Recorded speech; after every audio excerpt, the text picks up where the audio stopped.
So guys, today we're going to CY O'Connor Beach at the North Coogee. There. So we will find out how long will it take me to drive.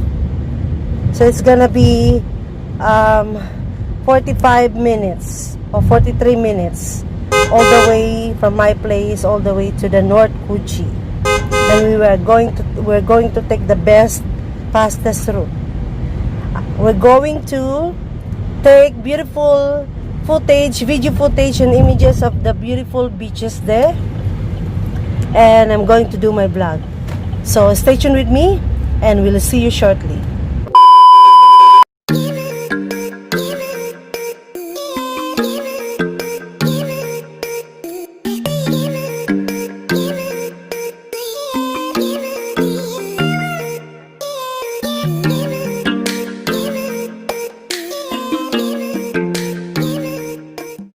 Hi guys, I'm here at the O'Connor Beach, the one next to the main Coogee Beach. We drive down there, but the Coogee Beach is too packed of people, and I said I can't be able to do my vlogging there because it's a lot of people, and I can't be able to do my drone flying footage for videos. So guys, I've decided to find another place of beach, and this is now the one. Here I am. The CY O'Connor Beach next to the Coogee Beach. It's a good place as well. It's a perfect spot to do your drone footage and amazing videos and to do my entire vlog. So guys, hope you enjoy this vlog. As you can see, enjoy the amazing, beautiful nature. It's very quiet. There's not much people here. So it's a perfect time and it's a perfect place to do my vlog. So I hope you enjoy this vlog and thank you. Please stay tuned with me. Oh,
pull our gun.